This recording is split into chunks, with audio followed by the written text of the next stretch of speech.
I came across a quote on Instagram and I was like, it says that there's only one language money understands. If you save me today, I will save you tomorrow. You get it? Don't get it? Forget about it. Welcome, guys. Today we're going to be talking all about investing, how we can start investing, how you can begin your personal finance journey. What are the things you need to put into place before you start investing? So if you've been thinking about it, how do I start investing? What do I need to know? What do I need to do? And this is one video you do not want to miss. Welcome back to my channel, ladies and gentlemen. It's so good to have you here today. My name is Oyinka Johnson. If you are joining me for the very first time, hello and welcome. Please don't forget to like and to subscribe so you can become a part of this beautiful community. And if this isn't your first time here, my MVP people, thank you so much for coming back to me. So as I said earlier, we're going to be talking all about investing, how you can begin your investing journey, what are the things you need to know. So I know that throughout the year 2020 we're just hearing things like get your money to work for you, get your money to work for you. You say you're not the one that's like which money I get, but it's gonna do the work. Anyway, that is actually right. You know, investing is actually getting a certain amount of your, a certain percentage of your income into assets that also generate money for you.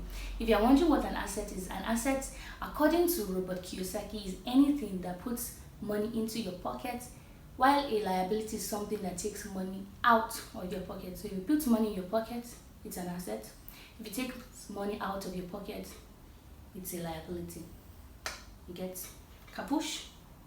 Capush. All right, so let's get into it. What are those things you need to put into place before you start investing? Number one, have an emergency fund.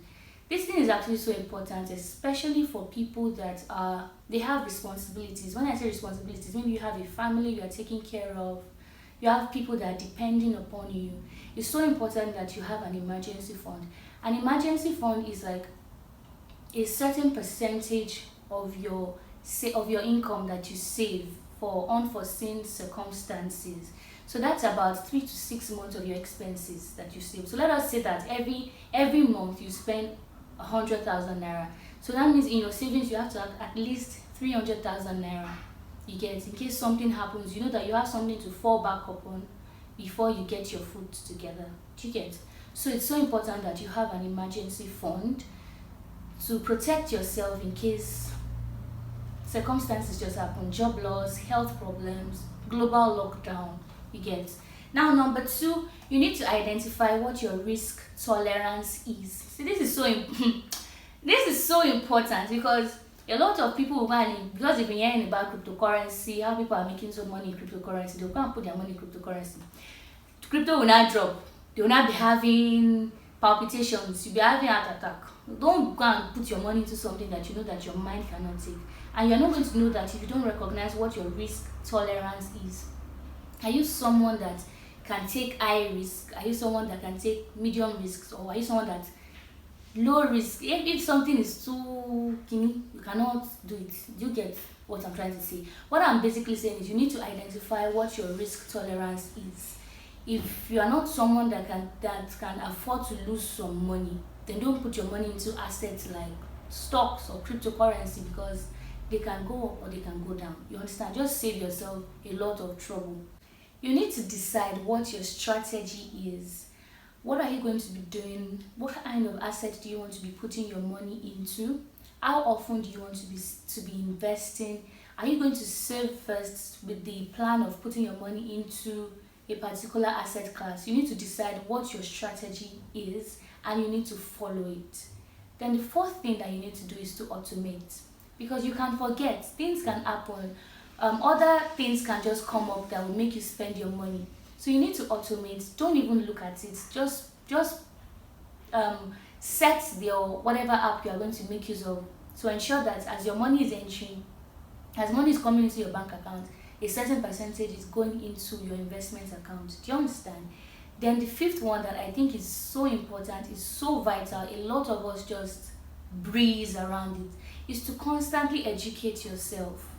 Read books, watch videos, just learn about personal finance, investing, listen to news. I need to take my own advice when it comes to listening to news, but it's so important that you constantly educate yourself. Just learn, because a lot of things happen. Some people, once they put their money into a maybe an investment account, into stocks, and they hear, or they just go there and they see that the thing is red, they start asking questions. Should I remove my money? Should I sell? These are kind of questions that you'll not ask if you are constantly educating yourself, because you know that even if the price drops, it will still bounce back. So it's just so important that you constantly educate yourself. If you are well read, well versed, well educated in personal finance, in stocks, in whatever you are putting your money into, you will not start panicking when anything happens, because you know that, okay, if anything, if it should drop right now, it will bounce back later, because that's how it works. So it's just important that you constantly educate yourself. I hope you've been able to learn a thing or two from today's video. Let's go over what we spoke about again. I said have an emergency fund, first of all. 2, identify what your risk tolerance is. Are you somebody that you are a medium risk taker, a low risk taker, or an high risk taker? Then 3, you need to decide what your strategy is.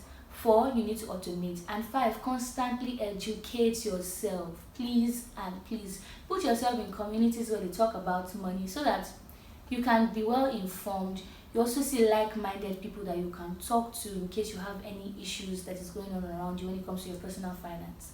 Anyway, thank you so much for being a part of today's video. Please don't forget to like and to subscribe, and I'll see you in my next video. Bye.